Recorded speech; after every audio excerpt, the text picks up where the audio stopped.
In some neighborhoods, the debate is Ford versus Chevy, but I kid you not, in my neck of the woods, the conversation that comes up quite frequently at dinner is quad versus side-by-side. And as you may or may not know, I'm generally speaking quad side-by-side because of the bed in the back.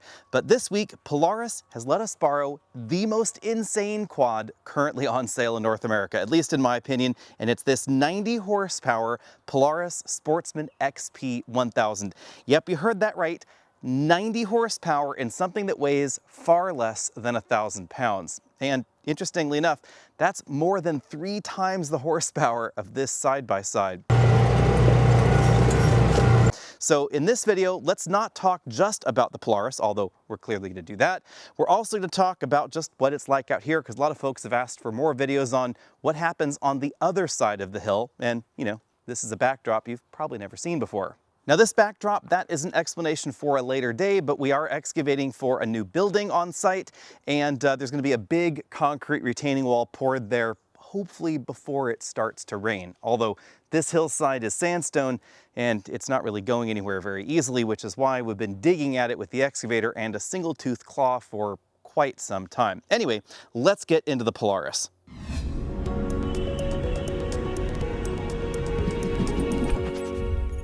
The best thing for me to do here is just grab the camera and take you for a look around. Again, 90 horsepower. It's a 1-liter 2-cylinder engine.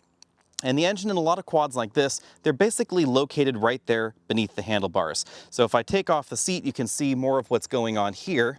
Let's pop that up. You'll see that the transmission and the 4-wheel drive system, it's basically here. That's the belt housing for the CVT.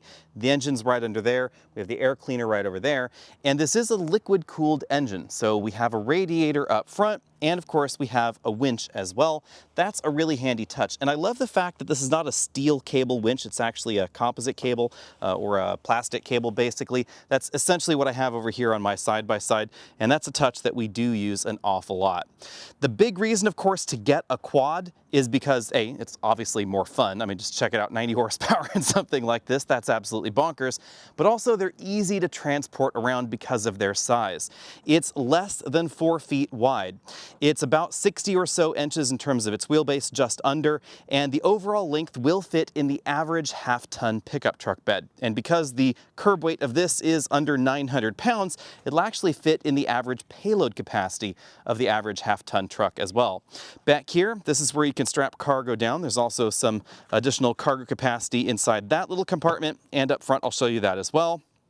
We have the brake lights back here, Polaris logo on the back. You can see the suspension, lots and lots of suspension travel. You'll definitely notice this has an incredible amount of travel and about 14 inches of ground clearance. The other big deal here is that the dimensions are just significantly smaller than the average, especially a utility side-by-side like that. It's really not a corollary at all. This is, you know, obviously very off-road oriented quad here versus utility side-by-side. And in an off-road side-by-side, you'd find something a little bit more similar to this, with more of a suspension focus on off-roading and damping and temperature control for those off-road missions, but also lots of clearance. At any rate here, because of the narrower track we find versus something like that, you can simply take it places you could never take a side-by-side. Up front, if I move the helmet, Polaris wants us to make sure we are using the helmet at all times, so that's why I will be wearing it in this video. Obviously, safety first. We find another closable storage compartment, not lockable, but close-offable. There's a little cup holder there with a branch in it. Under here, we have more storage space available, and if you undo these little guys, then this comes out, and that's where you see the battery and, of course, the front suspension components as well. That's also where we find the coolant reservoir, again, liquid-cooled engine up front. There's an auxiliary connector there, and then this is a teeny tiny little fuse box. Between the handlebars, we find LED headlights, and of course, they steer with the handlebars. Kind of a nice touch, especially if you're out there in the woods. Definitely an advantage over something like a side-by-side. You'll notice this model also has the command display. We'll take a look at that in just a moment. That's one of the big reasons you might want to step up the ladder in the Sportsman lineup so you can get this big touchscreen infotainment system.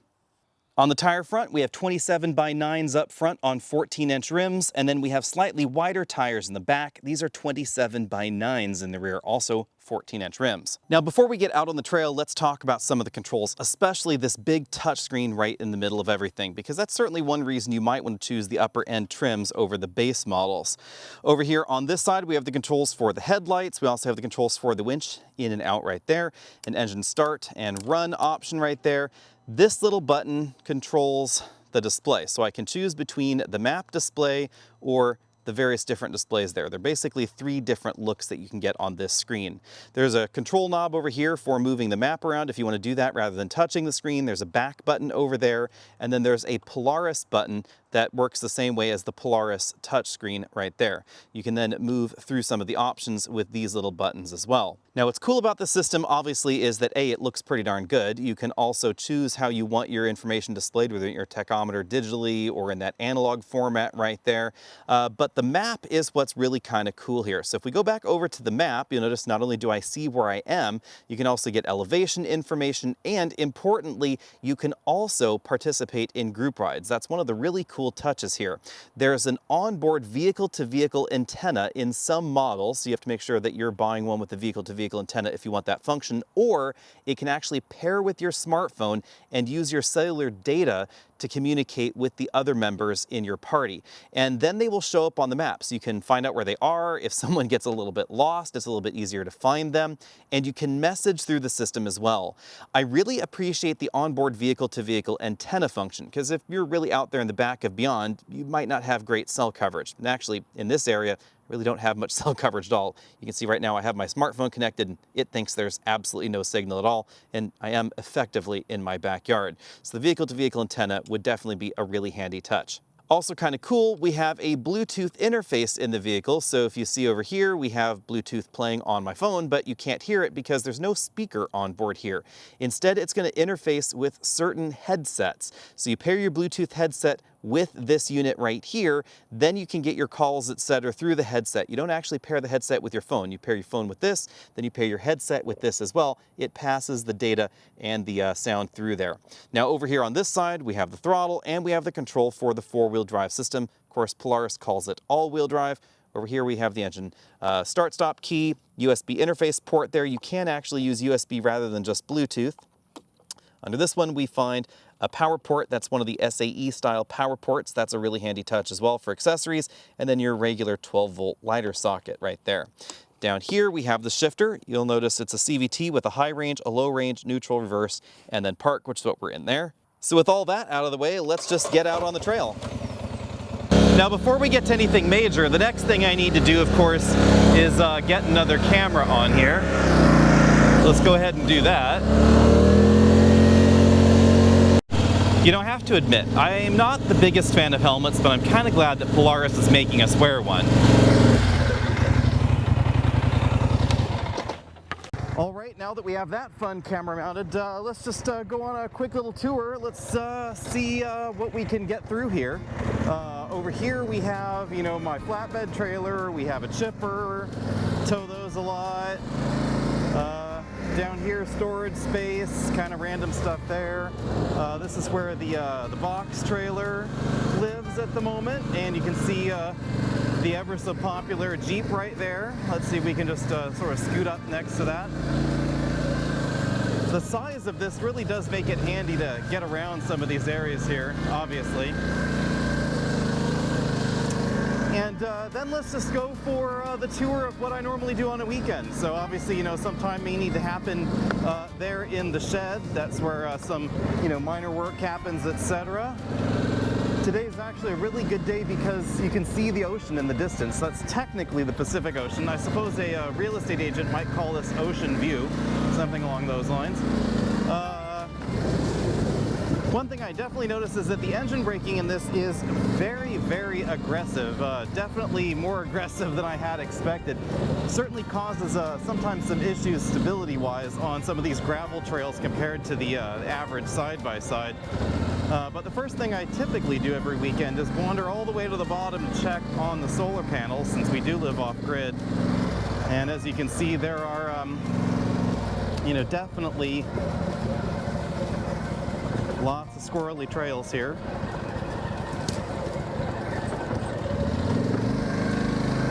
Scoot back here a little bit. Over here we have some bamboo and willow and other trees, some native trees that we've replanted in the area. This property was logged in the early 1900s, so it's a second generation or second growth redwood forest. So a lot of what you see here isn't quite correct for what a redwood forest should contain. It actually should have about the same number of redwood trees, but distributed more equally across the 13 acres. And instead they tend to come more in little clumps here and there. And then there are a lot of these formerly understory trees out this way that are just a little too tight, and there's certainly more fire danger as well. So, you know, down here, let's just move along. See the solar panels there in the distance. So since we do live off-grid, we have to come down here and clean them every week, which hasn't happened this week. You can see is also need to be doing some weeding here. But actually, you know, they don't look too bad at the moment. So this is the solar array there. Over here you can see that we had some damage this last year. That's a broken solar panel. About an 8-inch diameter redwood log actually came off of that redwood tree way up there. It's about, you know, 230 some odd feet tall, and it didn't end well, let's just put it that way. Let's just go down here. Down at the bottom, you know, paved road time. The only thing that actually runs off of grid power is the well. So we have a well pump down there at the bottom, and of course Comcast, because rather oddly, they actually run fiber all the way down here. So often people up here tend to spend the first day on the weekend just making sure that everything is where it should be.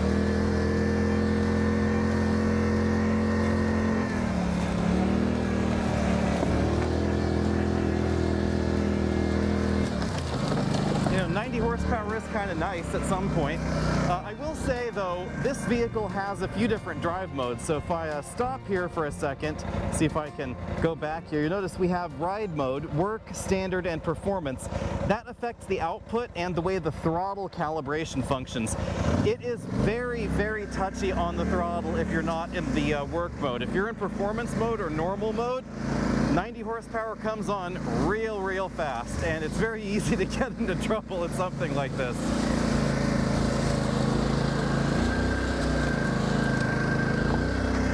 These situations, it's definitely handy that this has electric power steering, and I'll apologize in advance if there's just a lot of engine noise going on here. It's just sort of the way quads end up feeling, and I didn't want to try and delete it or do a voiceover or anything like that, so you can actually experience what these are really like.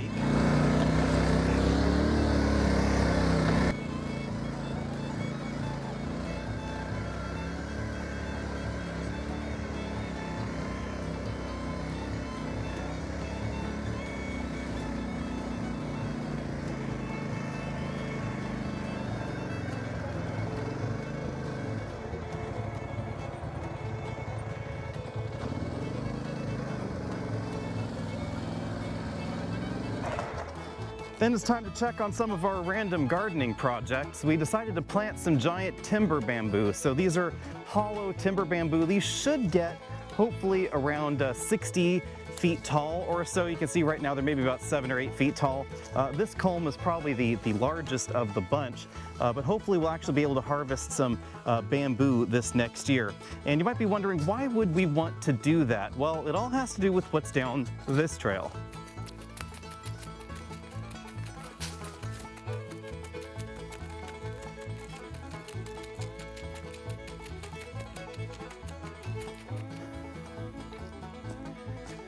This is our vegetable garden and orchard. We've got lots of things going on here. Kiwis, grapevines, tons of citrus down that way, a bunch of figs over there, run-of-the-mill things. On the random poppies, we have artichokes, we've got asparagus, we've got tomatoes up the wazoo, stone fruits all in this row right here. You can see the apricots are getting close. Over here, since we are in the perfect climate for it, we've actually got quite a lot of strawberries in this area, but tomatoes are really where we have been spending a lot of time this year, as you can see right there. So up to this point in the garden, we've been using a lot of redwood for stakes, as you can see here, things like the redwood trellising, but the plan is to combine other woods in here. So although we do have a lot of redwood, it's not bendable like a bamboo can be. So the plan is to basically harvest the bamboo on a regular basis for the garden.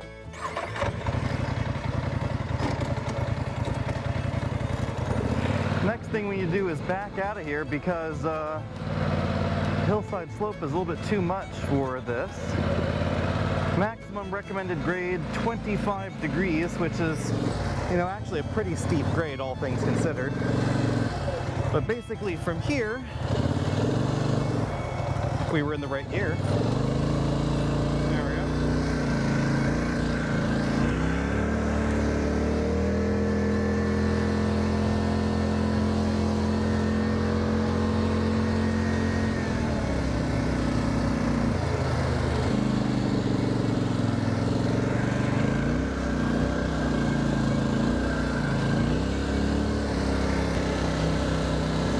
Step would be checking on the water system. I know a lot of folks have asked about this since the water tanks have featured in other videos, but basically for fire protection we have 50,000 gallons of water stored here.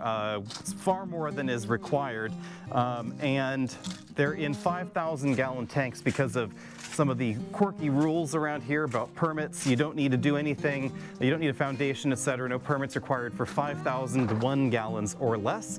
So typically what we do is come by every weekend, clean the lid off, and, you know, make sure there's water inside. Yeah, there's still water there. Now we do have a water level monitoring system, but occasionally it has gone wrong. And so just to make sure water is where you want it to be, we check on that every week. It's also good to give the lines a quick flush. As you can see, we definitely get some sediment collecting there in the lines between the tanks. Then it's back on to check the next item. And since we are going to have an off-road vehicle this next week, I need to make sure that the trail we use for filming is clear because trees often come down. So let's go take a quick look that way.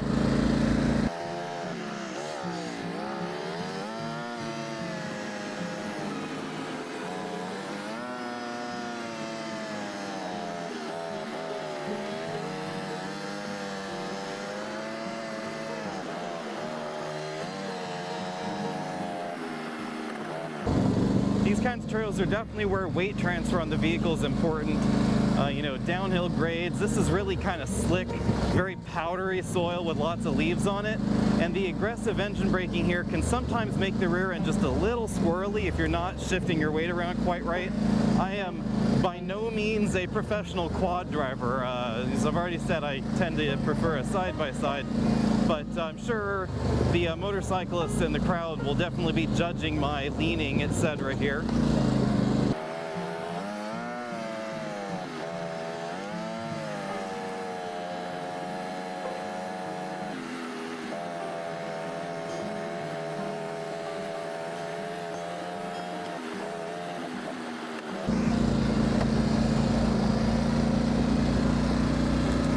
We filmed some reviews right there in that little spot. Side-by-sides in the winter, you know, A versus B competition kind of thing, that works well there.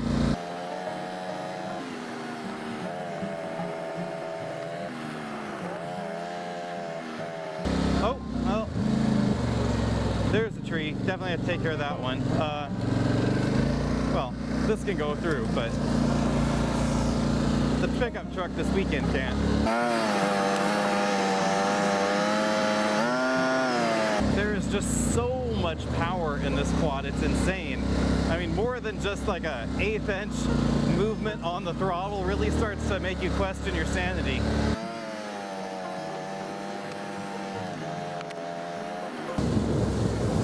Wow, it's really loose there.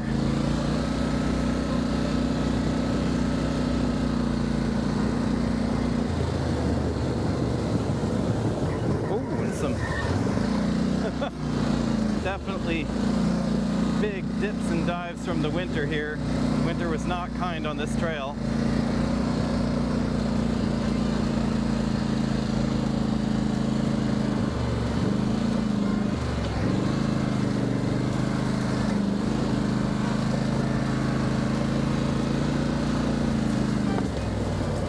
Oh, more logs down.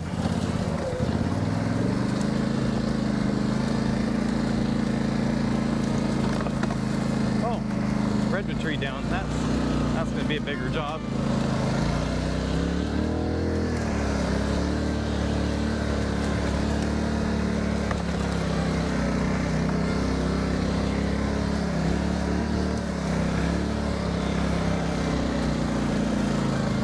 Oh, and one more tree down.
And there you have it, the Polaris Sportsman XP1000. Now you might be wondering, why do so many people like quads aside from side-by-sides if you're looking for more of a utility style vehicle like this?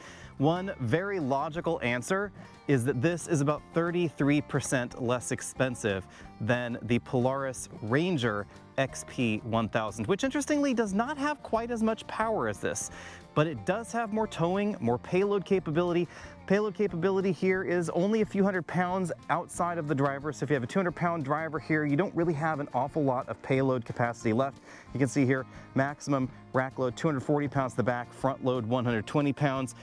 You can tow about 1,500 pounds of that 1 1/4 inch hitch back there, which means you could tow something like that small chipper right over there, but you couldn't pull really something like the fuel trailer next to it. And you can definitely pull more in the average utility side by side. Let me know what you all think of the Polaris Sportsman XP, and should we have done this video differently? You know, my life is exactly the kind of life that theoretically vehicles like this are targeted for, because everybody around me has something along these lines. I'm actually one of only a few people up here that has more of a utility side by side. Just about everybody else prefers something along these lines with typically a small trailer in the back. Let me know what you guys think about that. Hit the subscribe button if you haven't already done so. And now it's time to turn off the other cameras.